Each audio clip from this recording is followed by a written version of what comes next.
A história começa com uma ousada invasão do Clã Vermelho em um esconderijo da máfia sob o comando de Makoto. Os membros do Clã Vermelho estão se reunindo para lançar um ataque surpresa na toca do inimigo. Eles usaram várias estratégias e cooperaram para se infiltrar.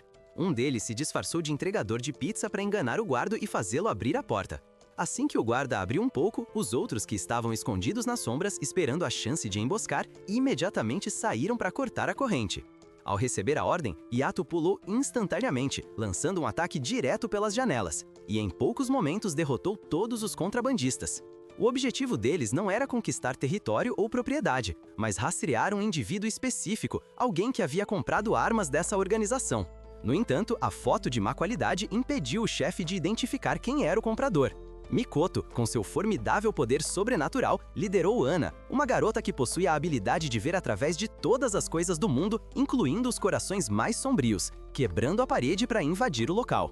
Ana se aproximou do chefe da máfia para usar sua habilidade e extrair informações. No entanto, o resultado foi decepcionante. O chefe não sabia nada sobre a pessoa que o Clã Vermelho estava procurando. Sem razão para continuar, o grupo poupou o chefe e se retirou. Esses caras nunca usavam a porta da frente. Em vez disso, quebravam buracos nas paredes das pessoas para escapar. Nesse momento, a Força-Tarefa Especial já havia chegado. Desde que a comoção causada pelo Clã Vermelho foi muito grande. Afinal, invadir a casa de alguém ainda era um crime. Eles confrontaram outro grupo rival formidável chamado Clã Azul, também conhecido como Forças Especiais, sob o comando do Rei Azul Munakata. A tensão aumentou, mas o Clã Vermelho não mostrou medo. Makoto declarou que lutariam contra esses caras até o fim. Sem hesitação, sem demora, ele saltou do andar alto e, de dentro de seu corpo, irrompeu uma aterrorizante chama rosa. Os azuis usaram dispositivos de medição para avaliar o poder liberado pelo terceiro rei, Mikoto. Sua força naquele momento havia atingido quase 100%, criando uma pressão avassaladora que fazia o próprio ar parecer denso e pesado. Tudo que as chamas tocavam se deformava e se tornava perigosamente instável. As chamas subiram ao céu, formando uma gigantesca espada de Damocles. Mas os azuis também não eram oponentes fáceis. Como ele havia desembainhado sua espada, eles não tinham medo de cruzar lâminas com ele. Seus membros liberaram simultaneamente seus poderes, gerando um campo de força de contra-ataque igual à força de Makoto. Os campos de força de ambos os lados colidiam continuamente, sem ceder. No céu, duas colossais espadas apareceram, símbolos da autoridade dos dois reis, sinalizando uma intensa confrontação. Em contraste com a dura tensão da batalha, os cidadãos da cidade próxima ainda viviam em paz, indo para a escola e o trabalho como de costume. Os alunos da academia Ashinaka eram até transportados diretamente para a escola de metrô. A Ashinaka era uma das escolas mais modernas e prestigiadas do país, cercada por produtos de alta tecnologia e até robôs de limpeza. O personagem principal da história é um garoto de cabelos prateados chamado Yashiro, conhecido como um estudante sociável e comum, com muitos amigos e bastante popular entre as garotas. No entanto, apesar das aparências, ele não era particularmente próximo de ninguém, apenas conhecendo todos o suficiente para pedir comida aqui e ali. No entanto, ele tinha um grande defeito. Ele se recusava a comer vegetais e só gostava de carne. Kukuri, sua colega de classe, sabendo disso, cozinhava refeições cheias de vegetais para trazer a ele. Mas antes que ela pudesse lhe dar os vegetais, Yashiro já havia corrido para algum lugar. Ele também tinha o hábito de furtar comida da cantina, forçando o chefe a ficar em alerta o tempo todo. Kukuri frequentemente se preocupava com seus hábitos alimentares excessivos. Ela tentou perseguir Yashiro para fazê-lo comer sua marmita cheia de vegetais verdes. Mas, no final, Yashiro ainda conseguiu despistá-la e subiu as escadas, deixando Kukuri para comer as duas marmitas sozinha. Suas amigas estavam certas de que Kukuri deveria estar apaixonada. Mas Kukuri não acreditava que era um amor unilateral que sentia por Yashiro. Ela simplesmente não queria que esse garoto engraçado, cujos movimentos eram sempre misteriosos e imprevisíveis, desaparecesse. Agora ele estava aproveitando o almoço no telhado da escola. E ali estava seu elegante gato branco que o havia seguido até a escola. Por que as pessoas vão para a escola tão felizes enquanto eu vou para a escola? Como se estivesse indo para a prisão, cara. Naquele momento, Yashiro estava realmente saboreando um momento de paz, quando, de repente, uma voz estranha ecoou em sua cabeça, despertando-o. Ele até pensou por um momento que o gato havia falado. Quando desceu para a aula, Yashiro ficou surpreso ao encontrar todos em alvoroço. Um amigo lhe disse que o próximo período havia sido cancelado para se preparar para o festival que se aproximava. Kukuri também veio informá-lo de que o conselho estudantil havia atribuído uma tarefa a Yashiro, porque ele sempre esquecia de trazer seu PDA, um dispositivo móvel importante necessário para entrar e sair da ilha. Kukuri teve que escrever as instruções à mão para ele, e lembrou-o de encontrar o PDA novamente se não quisesse ser detido na escola. A primeira missão de Yashiro foi comprar fogos de artifício e trazer o recibo de volta para o conselho estudantil. No caminho, Yashiro foi inesperadamente avistado pelos membros da gangue de Mikoto. Eles reconheceram que ele se parecia com a pessoa que o Clã Vermelho estava caçando e rapidamente relataram. Apenas alguns minutos depois, Yata, o jovem skatista do Clã Vermelho, apareceu e balançou um bastão de beisebol em direção a Yashiro. Yashiro desviou instintivamente, ainda sem entender o que estava acontecendo. Yata verificou novamente e confirmou que Yashiro era o alvo, o que deu início à perseguição. Yashiro se esquivou pelas ruas e se escondeu em uma caminhonete para despistar Yata. Mas não muito depois, 2 outros apareceram em motocicletas e atacaram, forçando Yashiro a descer e correr para um beco próximo. Os membros do Clã Vermelho continuaram a perseguição implacavelmente. No beco, outro membro do Clã Vermelho estava à espera e lançou fogo contra ele. Mas, felizmente, um jovem misterioso apareceu, dissipou as chamas e, com um superpoder, formou um braço de ar que lançou Yata para o céu. Esse homem misterioso retirou Yashiro do cerco. Após escapar, Yashiro quis agradecer ao seu salvador, mas o homem apontou uma espada para seu rosto. O jovem se apresentou como Kuro, vassalo do rei Ichijin, o sétimo. O motivo de Kuro para caçar Yashiro era sua crença de que Yashiro era a encarnação do rei demônio, de acordo com a profecia de Ichijin, que era um rei com habilidades proféticas. Ao mesmo tempo, um vídeo foi transmitido pela cidade mostrando um jovem se proclamando o rei demônio, o sétimo rei. E essa pessoa se parecia exatamente com Yashiro. Isso deixou Yashiro incapaz de negar. Mikoto, o Rei Vermelho, já havia sido capturado e aprisionado pelo Clã Azul, o que explicava por que seu grupo estava agindo de forma tão fragmentada e desorganizada.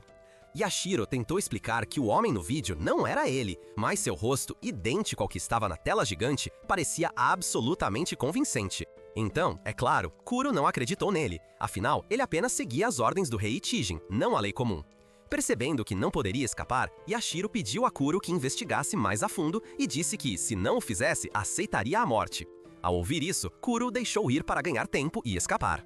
Yashiro começou a inventar uma história sobre uma irmã mais nova com câncer e expressou seu desejo de não deixar sua irmã pensar que seu irmão era um assassino. Com uma expressão triste, ele pediu a Kuro que o deixasse escrever uma última carta. Embora matar não afetasse Kuro, ouvir as circunstâncias lamentáveis de Yashiro, no entanto, o comoveu até as lágrimas, e ele perguntou mais sobre a irmã de Yashiro. Yashiro se aproximou para entregar a Kuro a carta, que na realidade era um desenho bobo, e pediu a Kuro que a entregasse à sua irmã. No entanto, no momento em que Kuro leu a carta, percebeu que havia sido enganado.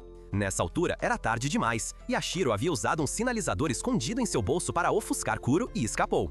Depois que Kuro se afastou, Yashiro surgiu de dentro de uma fantasia de pelúcia de tartaruga. Algumas arranhuras e até mesmo um assassino profissional foi enganado. Mas da próxima vez, ele pode não ter tanta sorte. Após esse incidente, a gangue de Mikoto lançou uma caçada a Yashiro, como a recompensa de 10 milhões de ienes. Essa informação foi divulgada em todo o mundo, e muitas ligações começaram a chegar com pistas. Uma quantia tão grande realmente atraiu muitas pessoas, embora alguns a considerassem uma fraude. Ana, a garota com a habilidade de ler mentes e outro superpoder que lhe permitia usar bolinhas de gude para determinar locais, ajudou a restringir rapidamente onde Yashiro poderia estar. Kusanagi enviou uma mensagem em massa para despachar pessoas para reconhecimento. E ele não se esqueceu de avisá-lo sobre o cachorro preto. Ele estava certo de que seus subordinados não conseguiriam lidar com essa luta. Desde que a notícia da recompensa de 10 milhões de ienes se espalhou, o público imediatamente ficou agitado. Esse valor era mais do que o salário de um ano para eles, então como poderiam não se sentir tentados? Embora alguns pensassem que era apenas uma farsa do Ombra, Yashiro ainda estava se escondendo em seu disfarce enquanto se movia por aí. Mas ele queria ter certeza de que não seria descoberto. Assim que Yashiro colocou a cabeça para fora de um beco, viu Kuro à sua procura, então rapidamente se retraiu para dentro para ficar seguro. Depois disso, Kuro encontrou Yata, o jovem skatista com taco de beisebol. Yata confrontou Kuro por deixar Yashiro escapar. Mas, de repente, Yashiro apareceu em um telhado, acenando para os dois, provocando-os a lutar entre si para que ele pudesse capturar um deles. Depois, cheio de sangue quente, Yata imediatamente se sentiu insultado. Não brinque com ele. Ele derrubaria esse cara vestido de preto e arrastaria o Shiro de volta para a organização. Yata avançou em direção a Kuro, mas Kuro não era fácil de lidar. Ele manipulou sua mão invisível para rasgar o pavimento e lançou um outdoor e entulho em direção a Yata. Yato foi pego no meio, mas usando a força para se impulsionar para cima, ele atacou Kuro, que desviou e contra-atacou, derrubando Yato no chão. Kuro então continuou a perseguir Yashiro, mas quando chegou ao telhado, não encontrou ninguém lá. Yashiro havia escapado mais uma vez. Neste momento, Yashiro havia retornado ao seu dormitório para se esconder em segurança. Ele deitou inquieto em sua cama, pensando sobre a identidade do homem que se parecia com ele no vídeo. Sua vida a partir de agora estaria cheia de problemas. O gato que ele havia trazido de volta, de repente se transformou em uma garota nua deitada ao seu lado. Ela se apresentou como Neko. Ao ver isso, o rosto de Yashiro naturalmente ficou vermelho, afinal, ele não era um monge. Logo, o dia escolar terminou, e os alunos que não estavam na lista de apoio ao festival foram obrigados a ir para casa imediatamente. Como Kuro não conseguiu encontrar Yashiro, ele o rastreou até a escola, seguindo o emblema que Yashiro havia deixado cair. Mas ele não conseguia entrar. Estava prestes a usar seu poder para destruir toda a escola quando Kukuri apareceu e perguntou o que ele estava fazendo. Como Kuro parecia suspeito e agia de forma estranha na entrada, ela curiosamente fez algumas perguntas. Kuro imediatamente mencionou o nome de Yashiro. Ao ouvir aquele nome familiar, Kukuri concordou em guiar Kuro até o dormitório de Yashiro. Kuro inclinou a cabeça em agradecimento a ela. Não havia muitas pessoas neste mundo dispostas a ajudar os outros. Seu mestre havia lhe dito isso, e por isso ele realmente valorizava aqueles que estendiam a mão em seus momentos de dificuldade. Nesse momento, Yashiro estava perplexo com a súbita aparição de uma garota nua em seu quarto. Ele lhe ofereceu roupas, mas ela se recusou a vesti-las porque sua natureza ainda era a de um gato. Além disso, Neko tinha a habilidade de se teletransportar. Yashiro tentou lhe entregar uma camisa, mas ela desapareceu para o guarda-roupa. A voz de Kukuri chamou do lado de fora, e quando Yashiro saiu correndo, viu que ela havia trazido Kuro junto. Kuro cumprimentou Yashiro educadamente e perguntou casualmente sobre sua irmã mais nova. Ele então usou seu poder para voar diretamente para o quarto de Yashiro e dreu sua espada. Yashiro se apressou para fugir. Ao ver que Yashiro estava prestes a ser morto, Neko deu um passo à frente para bloquear Kuro, pois ele ainda era virgem. Kuro virou o rosto timidamente ao ver uma cena tão provocativa. E naquele momento, Yashiro e Neko aproveitaram a oportunidade. A chance de escapar. Neko distorceu o espaço e criou uma ilusão que estendia o corredor até o infinito, para dar a Yashiro mais tempo para correr. Assim que ela saiu, o corredor voltou ao normal, e Yashiro já havia conseguido sair. Quando Kuro o alcançou e tentou capturá-lo com seu poder, Neko teleportou Kuro para longe e conjurou uma ilusão de um gato gigante para atrasá-lo. Claro, Kuro era perspicaz e não perdeu muito tempo com o gato, mas, graças a isso, ela salvou temporariamente Yashiro enquanto fugia. Yashiro ainda teve a gentileza de ajudar uma garota a pegar seus pertences que haviam caído na rua, mas a consequência de flertar foi que Kuro rapidamente o alcançou novamente. Justo quando parecia que o fim havia chegado, Miko soltou um miado e lançou uma ilusão sobre Kuro. O que ele viu à sua frente era uma rua sem saída. Um passo em falso e ele cairia, quando na verdade, Kuro ainda estava bem na frente de Yashiro. Mas no final, tanto Yushiro quanto Neko estavam encurralados. Neko conjurou uma parede para bloquear Kuro, e ele se perguntava como poderia ter sido enganado tantas vezes. Kuro atravessou a parede ilusória, apenas para colidir de cabeça em uma parede real, fazendo Miko rir incontrolavelmente. Miko sempre soube como usar ilusões para enganar Kuro, transformando a perseguição em um jogo que se arrastou pela noite. Os três ficaram exaustos, mas nenhum deles pararia. Finalmente, muito cansados, acabaram de volta no quarto de Yashiro. Neko havia usado tanta energia que seu estômago roncava sem parar, então Yashiro decidiu fazer algo para ela comer. Kuro também estava com fome, então aceitou relutantemente essa trégua temporária. A pequena Neko era exigente com tudo e se recusou a comer. Enquanto isso, Kukuri, enquanto os três não estavam por perto, trouxe a bolsa que Kuro havia deixado para trás. Kuro ficou profundamente grato pela gentileza dela e pegou sua bolsa esquecida. Dentro da bolsa de Kuro estavam seus utensílios de cozinha, e ele acabou preparando uma refeição luxuosa em vez de Yashiro. Depois que a comida ficou pronta, os três se sentaram para comer juntos, decidindo lidar com as questões não resolvidas depois. Enquanto isso, na instalação de detenção, o Rei Azul Monakata, líder do clã Azul, veio encontrar Mikoto com uma atitude nada amigável. Mikoto estava dormindo, e Monakata agarrou sua cabeça e a bateu contra a parede para acordá-lo para o interrogatório. Durante a batalha anterior, a situação havia sido extremamente tensa. Monakata avançou e anunciou que Mikoto havia sido capturado. No entanto, Mikoto não resistiu nem um pouco e até estendeu as mãos de forma voluntária para ser algemado.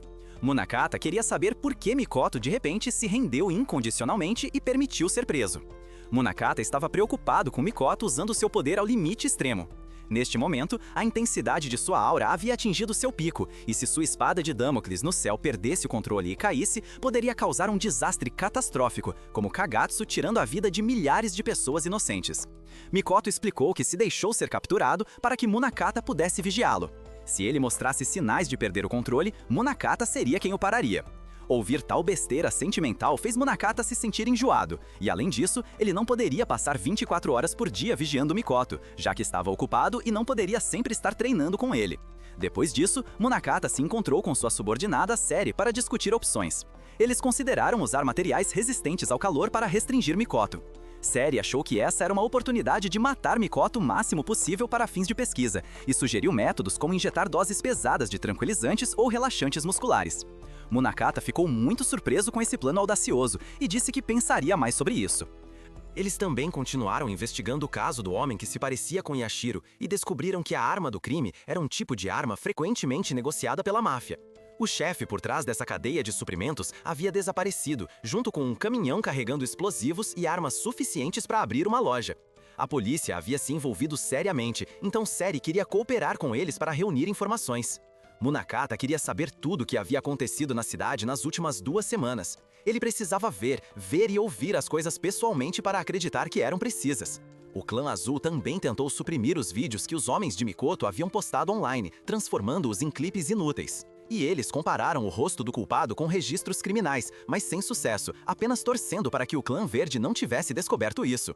Enquanto facções se confrontavam por causa do caso de Yashiro, ele e seus 2 companheiros ainda estavam sentados juntos, comendo e conversando do lado do Clã Vermelho. Eles sabiam que o Clã Azul havia se envolvido, então espalharam os vídeos ainda mais para caçar o culpado a todo custo. Um conflito interno também eclodiu dentro do Clã Vermelho. Rikyo, um de seus membros, e Yata brigaram e até lutaram. Uma briga era uma coisa, mas de alguma forma acabaram se enfrentando no bar de Kusanagi, enfurecendo-o quando seus móveis britânicos importados foram danificados. Ele imediatamente agarrou os 2 e os espancou, exigindo saber por que insistiram em brigar. Rikyo acreditava que Mikoto havia sido capturado com muita facilidade e até insinuou que queria trabalhar para o Rei Azul. Yata, é claro, não suportava ouvir alguém falar mal de seu grande chefe. Kusanagi imediatamente explodiu em risadas. Os 2 pediram desculpas ao dono do bar, e ele lhes contou uma história. Ao ouvir isso, os 2 jovens instantaneamente se tornaram submissos como filhotes e se curvaram em sinal de desculpas. Kusanagi explicou a eles que Mikoto havia aceitado ser capturado para que Monekado tivesse que vigiá-lo constantemente. O Clã Azul estava efetivamente segurando uma bomba relógio, mas essa situação também dava ao Clã Vermelho liberdade para operar fora sem ser rigidamente controlado. Ao ouvir isso, os 2 se animaram e saíram felizes. Depois que saíram, Ana imediatamente expôs a mentira de Kusanagi. Aproveitando o momento de tranquilidade, Yashiro perguntou a Kuro sobre os homens obcecados por fogo que o estavam perseguindo. Kuro explicou que eram companheiros dos que haviam sido mortos e agora buscavam vingança. Eles eram como vassalos de um rei, todos reunidos em uma ordem. O Rei Vermelho, Mikoto, era o rei da 3ª ordem, e entre todos os reis, ele era o mais brutal. Yashiro finalmente começou a entender vagamente. Talvez ele tivesse sido confundido por esse grupo violento como o assassino. Kuro estava certo de que não havia erro. Aquele cara definitivamente é você. Vou deixar você aproveitar a sua última refeição como um homem condenado, e depois vou lidar com você. Enquanto isso, no relatório do local, os membros do Clã Vermelho encontraram as armas escondidas em caixas de transporte. Seguindo as direções de Kusanagi, este era o local onde o chefe da transação havia desaparecido. Ele não foi o único a sumir. Nesse momento, Fushimi do Clã Azul apareceu. Ele também havia traído o Clã Vermelho. Assim, quando se encontraram, seus olhos ficaram vermelhos. Depois de cuidar dos 2 membros do Clã Vermelho, Fushimi imediatamente relatou de volta ao Clã Azul para chamar Seri. Kuro continuou a contar a Yashiro sobre o sistema dos reis. Ele explicou que havia 7 reis no total, cada um governando uma cor e possuindo habilidades e poderes extraordinários. Este mundo era governado pelo poder dos próprios reis, e nenhum governo poderia se opor a eles. Mesmo o maior primeiro-ministro deve obedecer como um cachorro abanando o rabo. Sem o poder de um rei, o Japão poderia ser reduzido de uma grande potência a um pequeno estado vassalo oprimido por outros países. O Rei Dourado atualmente tinha grande influência na economia e na tecnologia. A empresa dele produziu esses telefones. O Rei Dourado simbolizava a cor amarela. A Ordem de Mikoto era o Rei Vermelho, simbolizado pelo vermelho e descrito como brutal e sedento de sangue. Eles frequentemente provocavam brigas em todos os lugares e não temiam ninguém. Yata, um membro do Clã Vermelho, estava atualmente provocando os homens da máfia. Aqueles cães continuavam a importuná-los e serem repreendidos por um pirralho os enfurecia. Os homens da máfia imediatamente sacaram suas armas e abriram fogo. Mas como poderiam as balas atingir esses jovens sobrenaturais? Yata desviou facilmente, arrancou uma arma deles, aqueceu-a com seu poder e queimou as testas dos homens da máfia. Kiryu também explicou por que estava caçando Yashiro. De acordo com o rei Ichijin, o 7º, o rei predecessor com habilidades proféticas, Yashiro poderia ser o sucessor do 7º rei. Mas Ikijin temia que um sucessor como Yashiro, herdando o Rei Demônio, fosse corrompido e trouxesse uma grande desgraça. Então, ele ordenou que Yashiro fosse eliminado para evitar uma catástrofe futura. Depois de dizer isso seriamente, Kiryu exigiu que Yashiro fosse morto na hora. No entanto, Yashiro recusou e exigiu provas concretas de que ele era o Rei Demônio sucessor. Kuro então apresentou o vídeo que o lado de Mikoto havia divulgado. Mas Yashiro contra-atacou, perguntando que, se fosse verdade e ele tivesse tal poder, por que estaria fugindo das pessoas de Mikoto? Isso fez Kuro reconsiderar. Ele também perguntou a Yashiro quem era Neko agora, e Yashiro disse que não a conhecia. Kuro percebeu que Neko era um String, significando alguém com superpoderes inatos não concedidos por nenhum rei. Yashiro prometeu a Kuro que provaria sua inocência. Ao ouvir isso, Kuro decidiu poupá-lo por enquanto, mas avisou que se qualquer indício de crime fosse encontrado, não hesitaria em agir. Na manhã seguinte, Kuro, como uma mãe diligente cuidando de 2 filhos, acordou cedo e preparou o almoço para os 3. Esta foi a primeira vez que Yashiro viu uma caixa bento tão bonita e brilhante.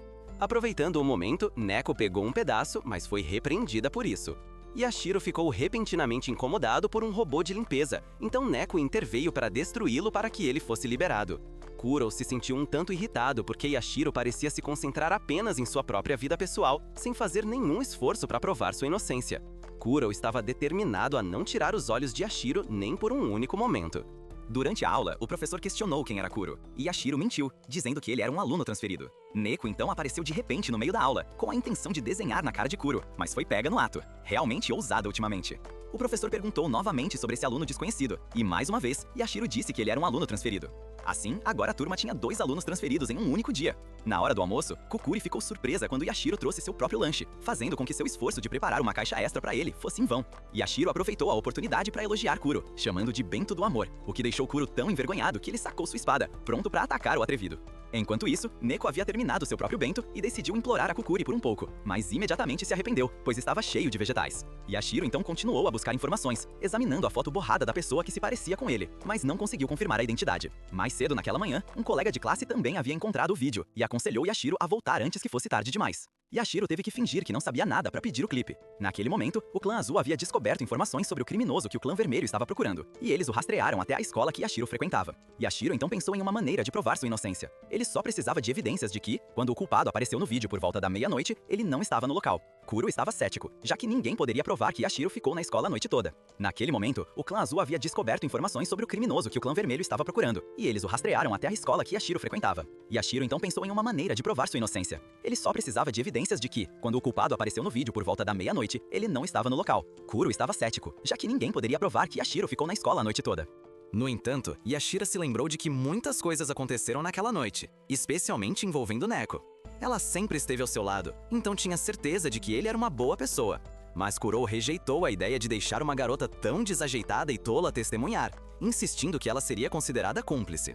Yashiro recordou que havia ficado até tarde naquela noite para se preparar para o festival da escola, então estava confiante de que poderia encontrar alguém que o tivesse visto. Depois de algumas tentativas, os 3 finalmente conseguiram terminar de preparar os fantasias para a peça, deixando Kukuri ansiosa. Enquanto isso, o grupo de Mikoto também havia localizado a escola. Yata imediatamente saiu correndo sozinho, sem esperar por nenhum plano. Aquela noite fatídica realmente teve muitos eventos. Kukuri havia sido confessada por outro aluno na torre, em um grande espetáculo diante de muitas pessoas. Ela o rejeitou sem hesitar, deixando o garoto em lágrimas. Após seu primeiro desgosto, Kukuri tentou esquecer, mas foi lembrada novamente por Yashiro, o que a irritou. Mas o verdadeiro objetivo de Yashiro era simplesmente perguntar se ela o tinha visto por ali naquela hora. Infelizmente, Kukuri não tinha certeza, já que Yashiro continuava aparecendo e desaparecendo após a confissão, e o conselho estudantil havia intervenido para resolver a questão. Yashiro pensou que talvez o conselho estudantil tivesse visto seu rosto, então foi perguntar ao presidente. Mas ela não conseguia se lembrar porque não se importava com um incidente tão trivial.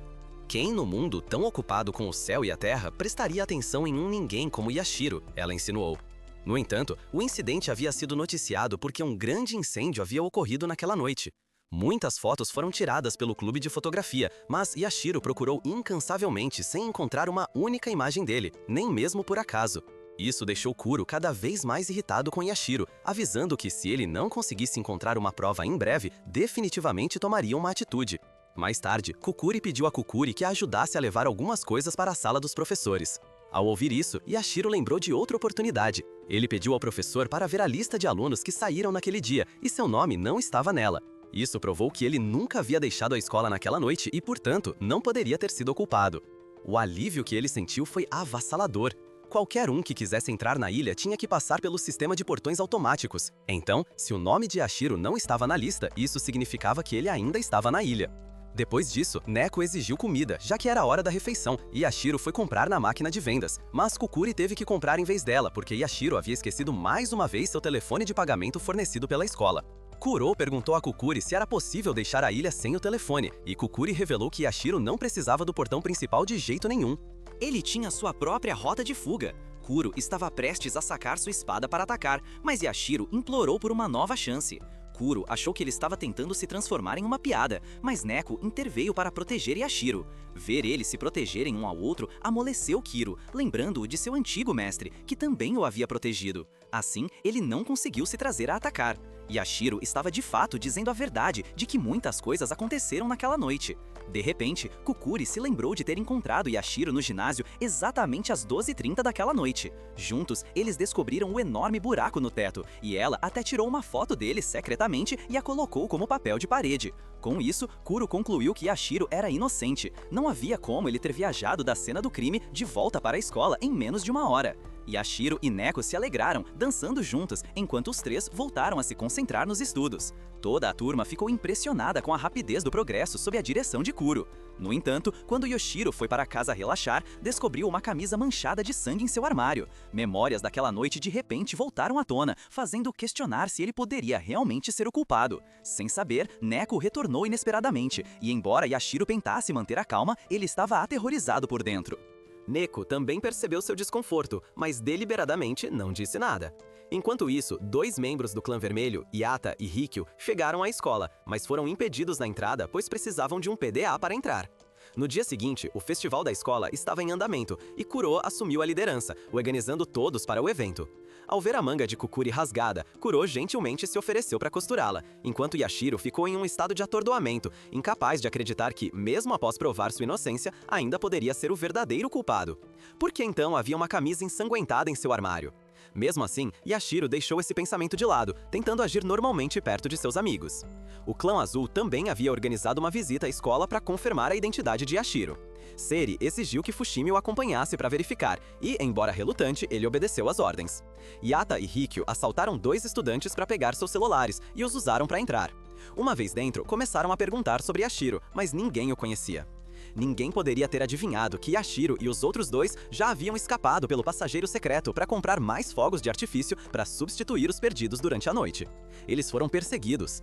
Nesse momento, a delegação do clã azul também chegou e negociou com o diretor, prometendo não causar problemas enquanto a escola fornecesse informações sobre Yashiro. Caso contrário, Seri escalaria a questão legalmente. O diretor estava hesitante, já que os azuis estavam procurando por um estudante sem sequer saber seu nome, apenas sua aparência vaga, tornando isso extremamente difícil. De repente, Fushimi saiu. Enquanto isso, os dois membros do clã vermelho ainda estavam rondando em busca de Yashiro, sem sucesso. Em um momento, Fushimi e os dois quase se cruzaram, separados apenas por uma fonte. Fushimi então foi até o conselho estudantil, drogou um membro e usou sua autoridade para comparar os registros dos alunos com o culpado do vídeo.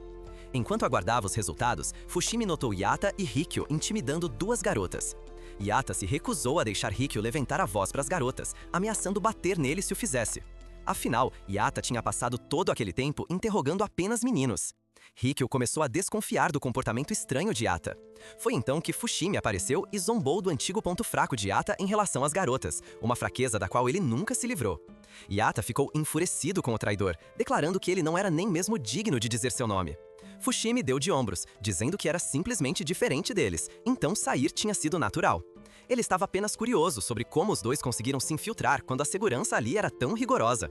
Fushimi continuou provocando Yata, chamando-o pelo nome odiado Misaki, o que apenas alimentou sua raiva.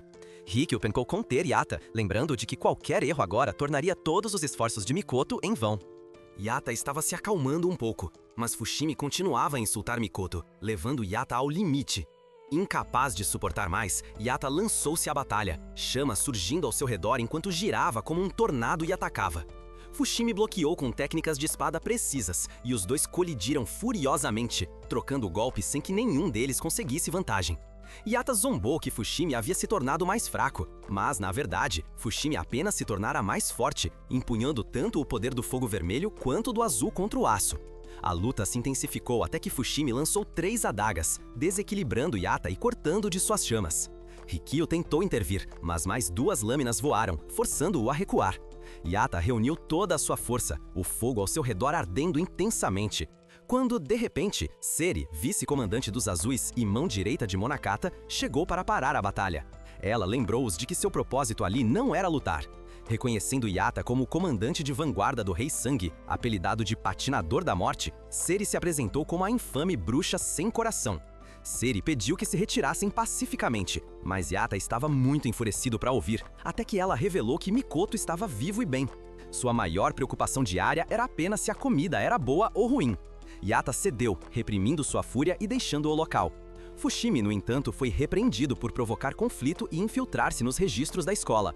Mesmo assim, Seri exigiu saber que informações ele havia descoberto. Antes de sair, Yata decidiu questionar mais uma pessoa, desta vez determinado a perguntar a uma garota para não ser zombado novamente. A que ele abordou foi Kukuri, mas ela disse que não conhecia a pessoa da foto de jeito nenhum. Fushimi, incapaz de localizar Yashiro, e o sistema interno da escola começaram a suspeitar que o culpado estava apenas se disfarçando de estudante. Enquanto isso, Mikoto estava atormentado por sonhos estranhos. Neles, ele destruía lugares em uma chama tão intensa que ameaçava consumi-lo até mesmo. Ele até sonhou com o rosto de quem havia matado seu camarada. Naquele momento, o grupo de Yashiro havia parado em um diner porque Neko gritou que estava morrendo de fome. Mas Yashiro permaneceu distraído, preso no pensamento de que poderia realmente ser o culpado. Dentre inúmeras pessoas, apenas uma tinha uma foto dele. Kuro ainda não o havia isentado completamente como suspeito. Se Yashiro não era o assassino, então ele precisava descobrir quem o incriminou. Enquanto Yashiro olhava ao redor do diner, notou as paredes cobertas com fotos de clientes regulares. Até o grupo de Kukuri tinha sua foto lá. No entanto, seu próprio rosto estava ausente. O proprietário o reconheceu como um cliente frequente, mas também ficou surpreso ao perceber que não havia nenhuma foto dele. Ao mesmo tempo, Seri visitou Kusanagi. Desta vez, ela não estava vestida com seu habitual uniforme rígido, mas se apresentava como uma dama refinada. Ela estava irritada porque Kusanagi havia revelado seu apelido, Bruxa Sem Coração, para aquele garoto. Mas ela não tinha vindo apenas para beber. Seri expressou preocupação com o crescente poder de Mikoto. Se ele perdesse o controle novamente, o mapa do Japão poderia precisar ser redesenhado. Kusanagi respondeu que era exatamente por isso que Mikoto havia procurado o clã Monakata. Ele simplesmente queria uma noite de sono tranquilo, sem se preocupar com o perigo que representava. Kusanagi então compartilhou sobre um amigo que ele e Mikoto haviam respeitado profundamente, agora perdido para eles. 8 anos atrás, essa pessoa havia se dedicado a Mikoto, querendo apenas se tornar seu vassalo quando Mikoto se tornasse rei. Uma vez, ele foi espancado nas ruas e hospitalizado. Esse era o preço de estar perto de alguém tão poderoso quanto Mikoto. Mikoto havia saído furioso para confrontar o agressor, mas o garoto insistiu, em vez disso, que ele coçasse sua perna. Estranhamente, o violento Mikoto realmente concordou, embora ainda tenha dado um soco no jovem com o braço enfaixado depois. Durante tudo isso, Yashiro ainda lutava com sua identidade, suas memórias nebulosas e incompletas. Quando quis Kuro sugeriu ligar para Kukuri para confirmar, mas Neko agiu de forma suspeita, recusando-se a deixá-lo ligar, insistindo que voltassem e perguntassem a ela diretamente. Quando questionada sobre o porquê, ela apenas respondeu que não gostava da ideia, então se transformou em um gato e saiu. Quando Yashiro ligou para Kukuri, ela de repente afirmou não saber quem ele era e que nunca tinha conhecido ninguém com esse nome. Seu tom não era de brincadeira, o que imediatamente gerou dúvidas entre eles. Kuro ficou mais suspeito e quis voltar à escola para verificar. Yashiro tentou ligar para sua casa, mas a operadora informou que o número que ele discou não existia. Ele se perguntou se havia discado errado ou se estava mentindo.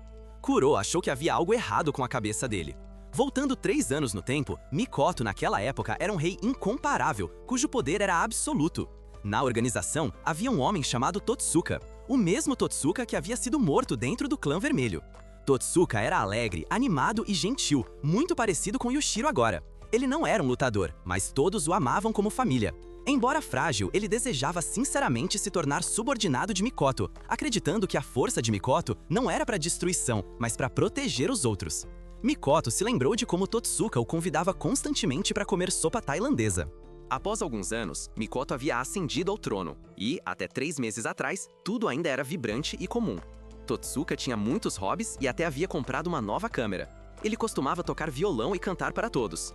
No entanto, Totsuka foi assassinado bem diante de seus olhos há apenas uma semana, deixando Yata em uma dor insuportável. Kusanagi devolveu a câmera de Totsuka a Mikoto. Naquele mesmo momento, Yashiro e Kuro retornaram ao lugar que Yashiro um dia chamou de lar, apenas para descobrir que era apenas um campo esportivo.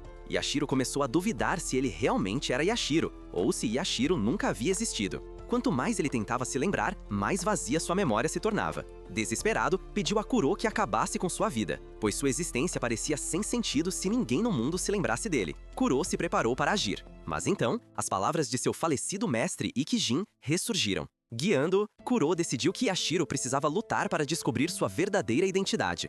Eles tinham que desmascarar os segredos por trás de tudo antes de tomar qualquer decisão. Kuro não se permitiria escolher cegamente quando tanto ainda permanecia desconhecido. Yashiro ficou profundamente tocado por suas palavras. Nesse momento, os holofotes do campo se acenderam e o clã azul o cercou, ordenando sua captura.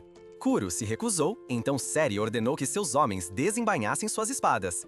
Escondido nas proximidades, Neko apareceu de repente e lançou uma ilusão, transformando o campo em uma cidade movimentada para ajudá-los a escapar. Os azuis ficaram confusos, mas Seri rapidamente percebeu que tudo era uma ilusão. Quando Neko estava prestes a levar os dois para fora, Seri os interceptou. Kuro avançou para lutar, declarando que não iria nem mesmo desembaiar sua espada. Aquela lâmina não era feita para matar pessoas como Seri. Mesmo sem sacar sua arma, ele conseguiu lutar de igual para igual contra ela, forçando-a a uma situação difícil. Fushimi imediatamente relatou o confronto a Monakata. Nesse momento, a espada de Damocles apareceu no céu, destruindo a ilusão. À distância, Monakata se aproximou lentamente, convocando sua própria espada, enquanto gradualmente desfazia a barreira. Com um único pisoteio, ele dissipou o poder de Neko, forçando-a a voltar à sua forma normal. Monakata explicou sua habilidade, reconhecendo-a como uma cepa misteriosa cujas ilusões representavam um perigo extremo. Kuryu decidiu ficar para trás e ganhar tempo para eles. Neko concordou, arrastando Yashiro para longe. Atado ao seu próprio código, Kuro se recusou a desembainhar sua espada. Manakata o pressionou, tentando forçá-lo a um duelo total. Ele nem se deu ao trabalho de desembainhar sua própria lâmina, atacando com a espada da bainha. Sem uma arma, Kuro não teve chance contra o rei e foi derrotado. Rapidamente ficou impotente. Enquanto fugia, Yashiro de repente parou e olhou para trás. Por algum motivo, Munakata havia prendido Kuro sobre seus pés, ridicularizando-o por seu antigo mestre. Ele desprezava o falecido mestre de Kuro como um fracasso indigno de ser um rei. Afirmava que sua existência apenas desestabilizava o equilíbrio de poder entre os reis. Uma mancha perpétua aos olhos de Munakata. E agora, Kuro escolhia voluntariamente se tornar um peão para Yashiro, acreditando que ele seria o novo rei. Munakata suspeitava que Yashiro poderia ser um conspirador, ciente de que Kuro permaneceria ao seu lado até o momento do julgamento. E assim Yashiro poderia simplesmente usar Neko para enganar Kuro, mantendo-o perto como um protetor. Talvez todos fossem apenas peças no tabuleiro de xadrez de Yashiro. Até mesmo o próprio Kuro sabia disso. No entanto, ele continuou. Kuro estava com Yashiro há tempo suficiente para entender sua natureza. De repente, Yashiro se virou, relutante em abandonar seus amigos. Naquele momento, ele se desculpou com Kuro por ter mentido. Ele convocou a espada do rei e desferiu um golpe. A espada de Yashiro brilhou em branco, seu poder igual ao de Munakata. Monakata levantou a mão para bloquear, mas não conseguiu. No entanto, tudo era uma finta, destinada a dar a Kuro uma oportunidade de romper e escapar. Logo, ele quebrou as defesas do clã azul e fugiu. Do lado de fora, Seri ordenou que Fushimi chamasse a polícia. Os três se esconderam em um beco. Embora a condição de Kuro parecesse ruim, Yashiro revelou que a luta anterior havia sido apenas uma ilusão criada por Neko. Kuro explicou sobre a habilidade de Neko. A habilidade não era apenas criar ilusões, mas também manipular memórias, inserindo familiaridade nas mentes dos outros desde o primeiro encontro. A aceitação de Yashiro na escola havia sido obra de Nico. Ela havia alterado as memórias de seus colegas de classe e até mesmo as suas. Agora, Yashiro implorava para que ela restaurasse suas verdadeiras memórias, para que pudesse saber se realmente era ele quem Kuro estava procurando. Kuro o instou a pensar com cuidado, mas Yashiro estava pronto para assumir a responsabilidade por tudo o que havia feito. Voltando à noite em questão, Neko estava na sala de equipamentos quando Yashiro caiu do céu direto para o ginásio da escola. Ela o encontrou e, ao ver seu sorriso, sentiu-se segura. Neko havia reivindicado Yashiro, dando-lhe uma memória falsa e um nome. Quando Kukuri entrou apressada ao ouvir o barulho, viu Yashiro, mas não tinha ideia de quem ele era. Neko havia usado seu poder para implantar Yashiro nas memórias de seus colegas e até mesmo em suas próprias recordações.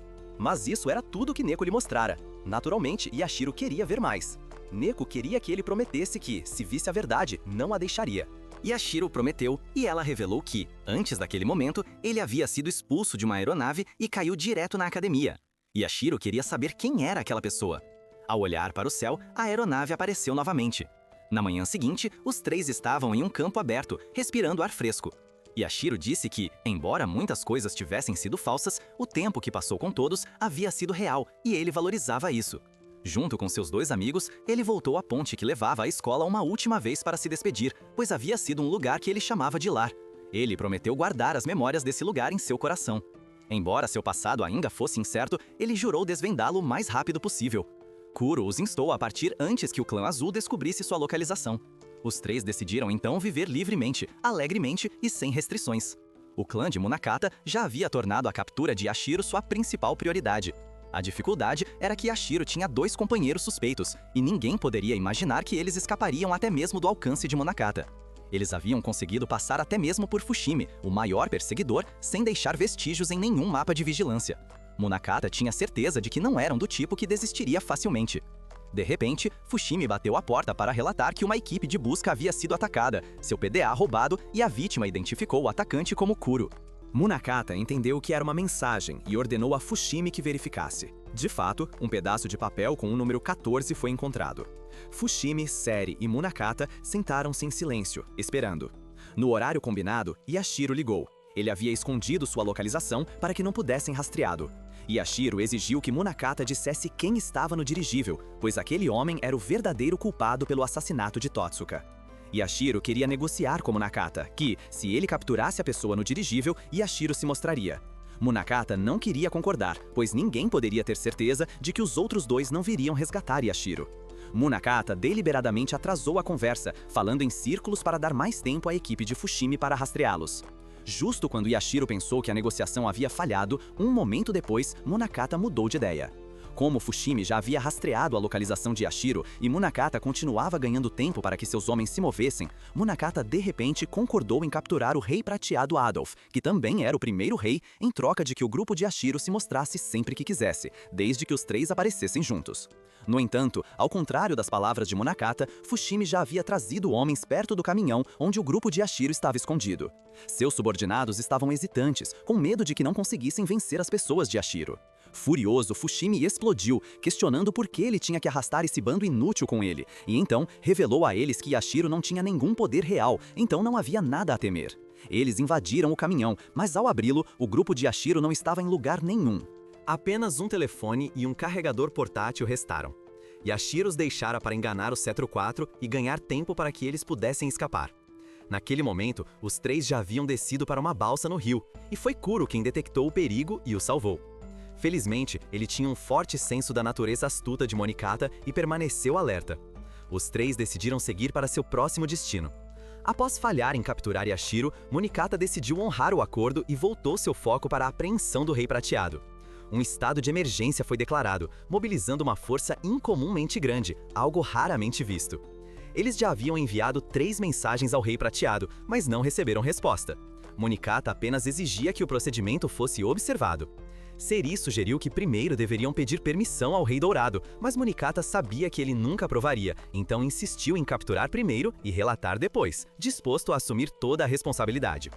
Quando perguntado por que iria tão longe, Munakata deixou claro que não era por causa de seu acordo com Yashiro, mas porque já suspeitava que o Rei Prateado estava envolvido em vários incidentes recentes, e apresentava um comportamento suspeito. A rota do dirigível já estava fixada há muito tempo, mas ultimamente havia mudado de forma errática, um sinal claro de algo incomum. A princípio, Munakata pensou que era apenas um redirecionamento, mas como tinha contatos no escritório de controle aéreo, pediu que verificassem. Os dirigíveis só mudam de curso se houver um incidente a bordo. Então, o que estava fazendo este mudar de direção com tanta frequência? Além disso, na noite anterior, ele havia sido visto pairando perto do estádio onde eles haviam lutado.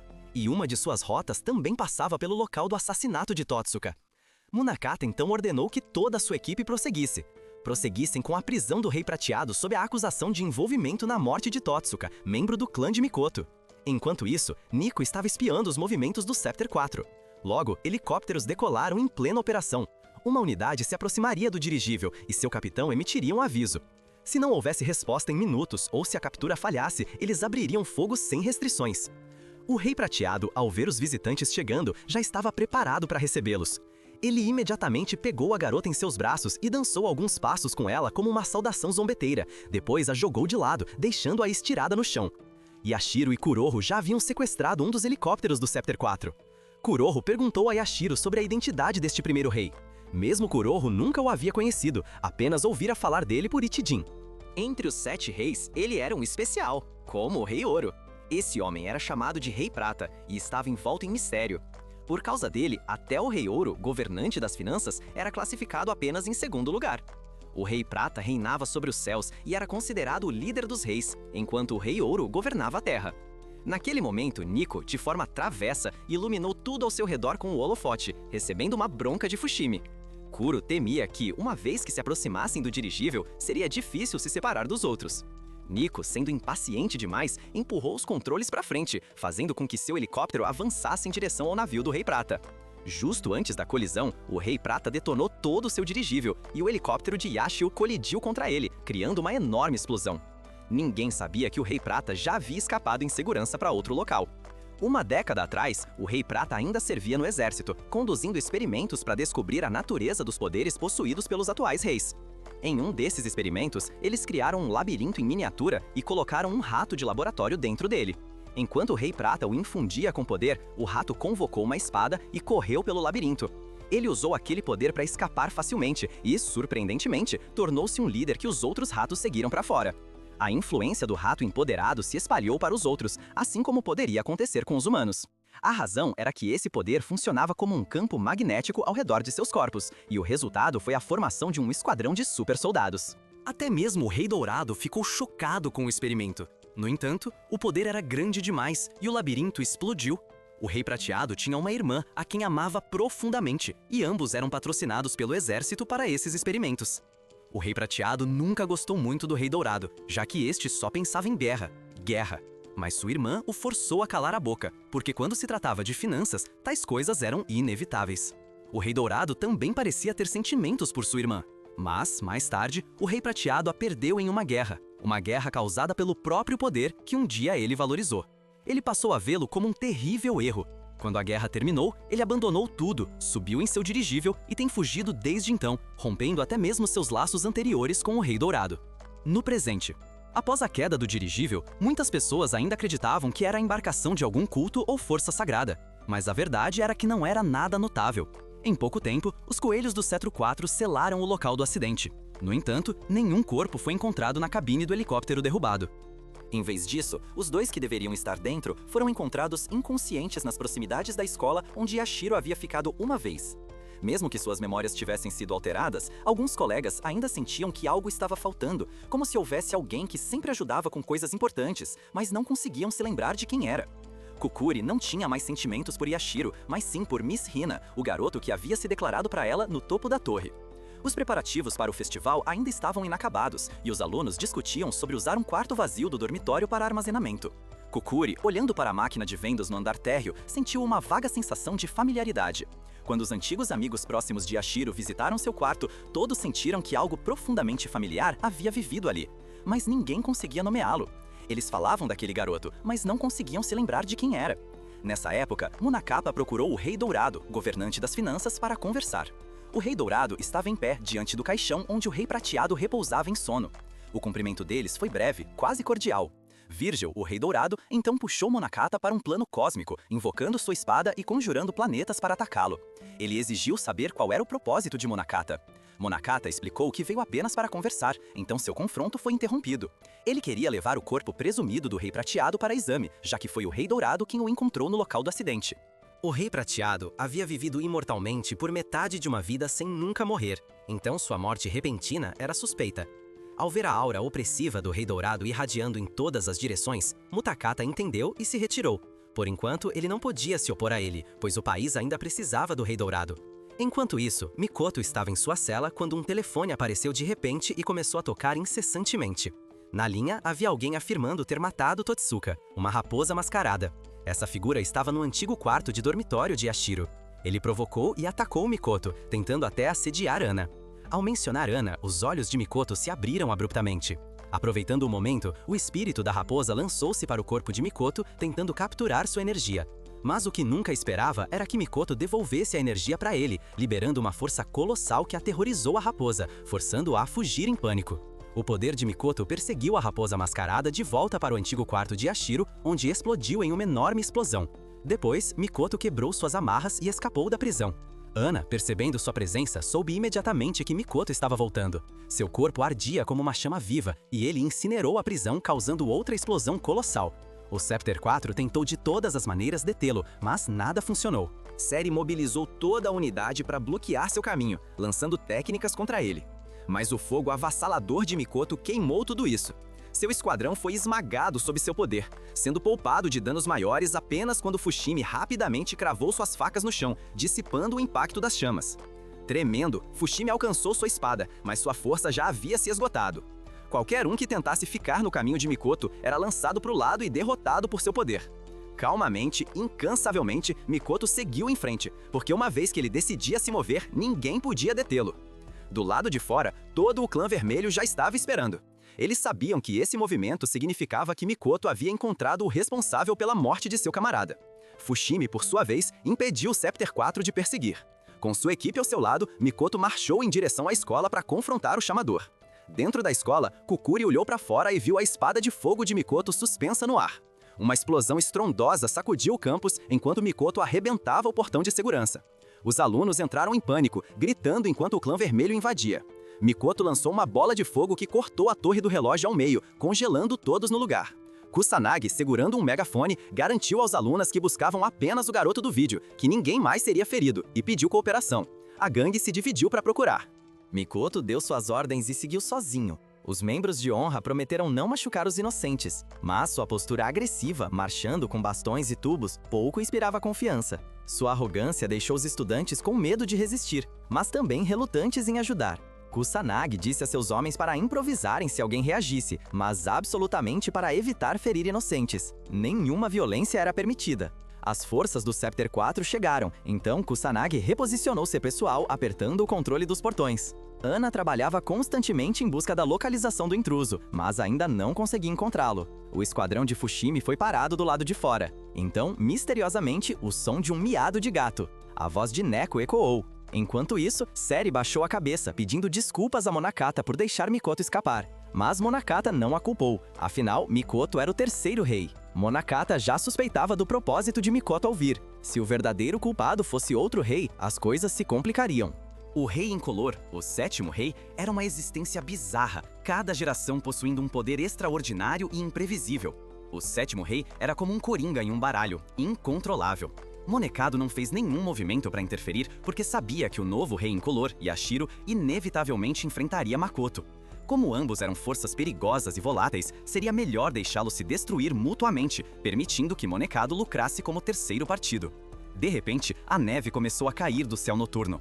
Naquele momento, Ana subiu um penhasco rochoso para alcançar Mikoto, mas escorregou. Ele a pegou, puxando-a para seu lado, permitindo que ela descansasse ao seu lado. Para seus olhos, as pessoas só podiam ser reconhecidas pela cor, e a cor de Mikoto era a mais bonita de todas. Ela ainda não havia encontrado o inimigo escondido, mas acreditava que mais cedo ou mais tarde o rato cairia na armadilha. Portanto, não havia necessidade de desesperar. Na escola, Ombra agora havia tomado completamente o controle. Qualquer um que tentasse escapar era capturado e forçado a voltar para dentro. Kusanagi avisou Yata para não ser tão impulsivo. Ele sabia que Yata queria matar Fushimi, mas lhe disse para aguentar por enquanto. Fushimi uma vez falou sobre sair para Yata. Ele disse que estava saindo porque as ações de honra eram infantis e ele estava cansado de seu símbolo orgulhoso.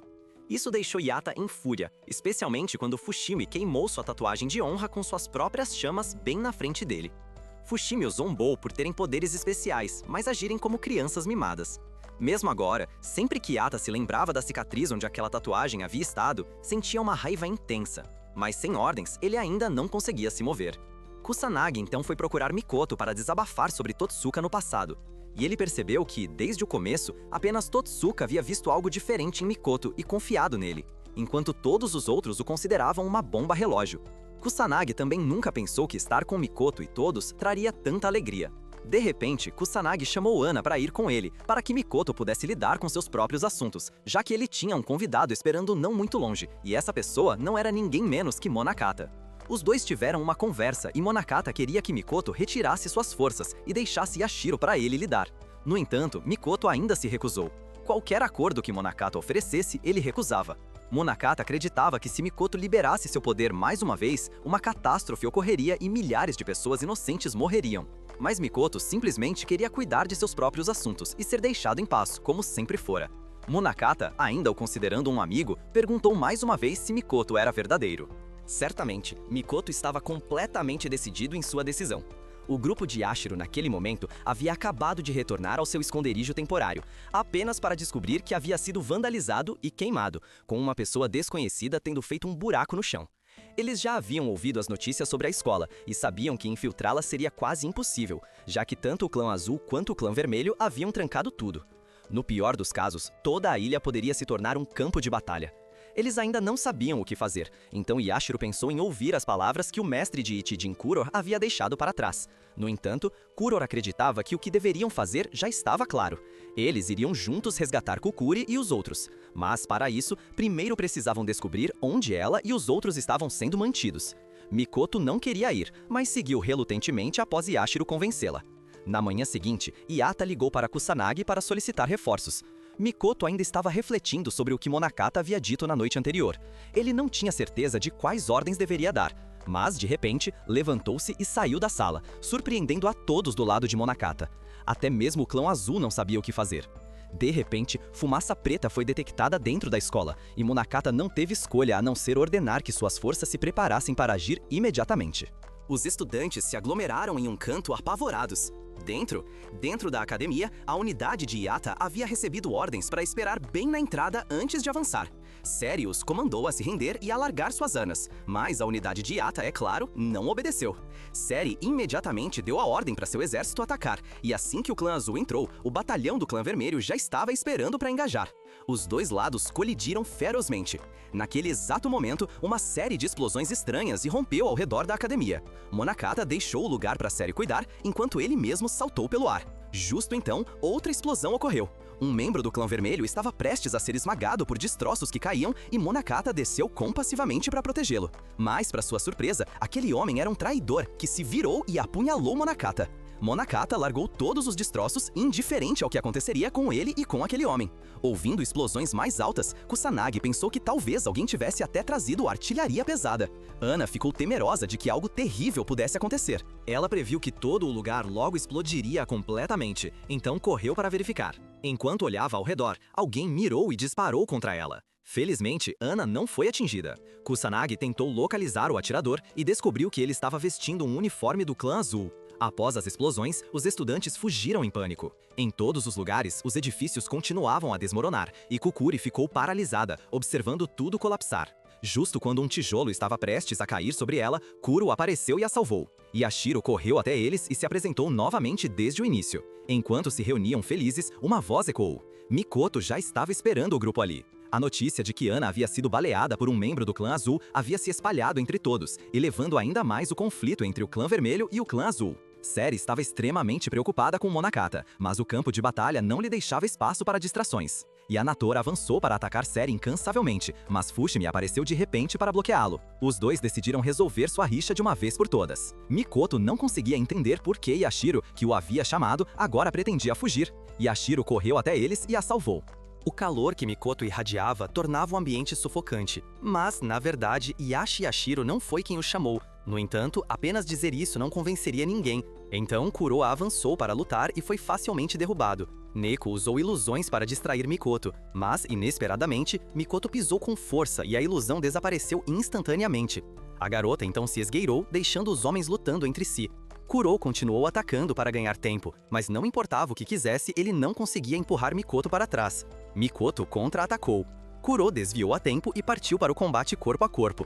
Mikoto não gostava de perder tempo, então se transformou em um sol vermelho ardente e quase incinerou tudo ao seu redor. Não importava o que Kuro fizesse, era como se estivesse tentando espantar um mosquito. Felizmente, Munakata interveio a tempo.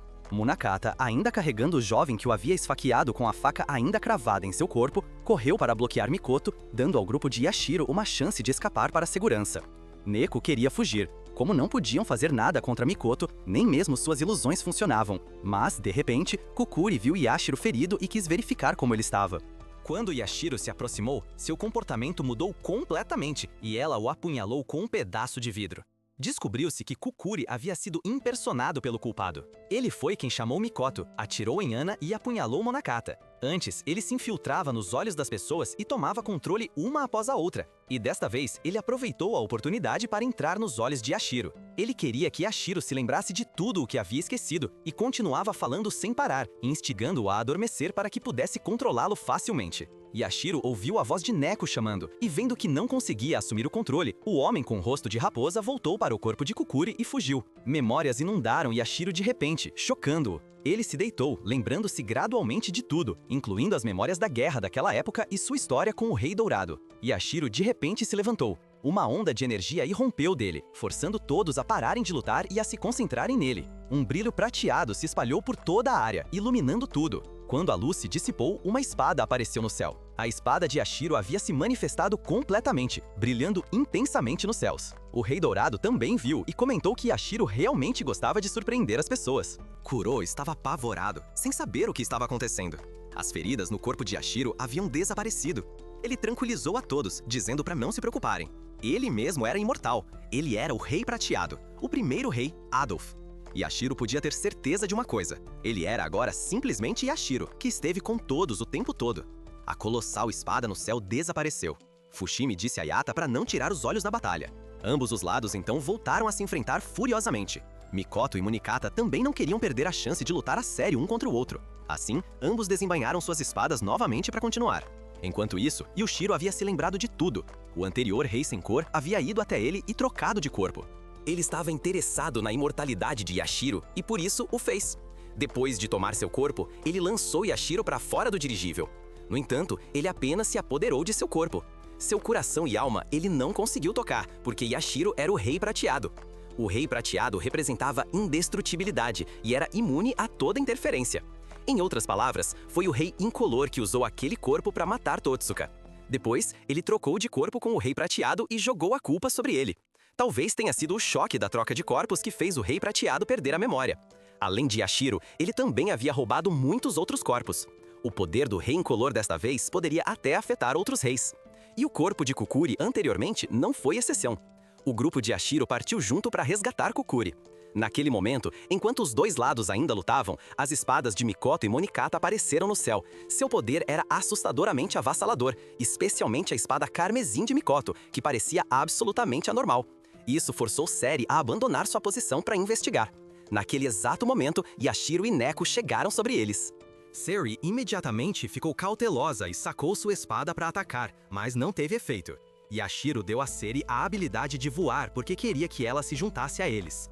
Yata e Fushimi ainda lutavam ferozmente, mas Kuro entrou no meio do campo de batalha para parar os dois lados. Sob o comando do Rei Prateado, qualquer um que ousasse avançar seria cortado. Mas Yata gritou que ambos os lados apenas obedeciam ao seu próprio rei. Kuro perguntou se eles sabiam o motivo pelo qual Makoto havia ocupado a ilha, e por que Monakata não estava se esforçando ao máximo para parar Makoto, e por que os dois haviam saído para resolver as coisas enquanto deixavam seus clãs aqui lutando uma batalha tão sem sentido.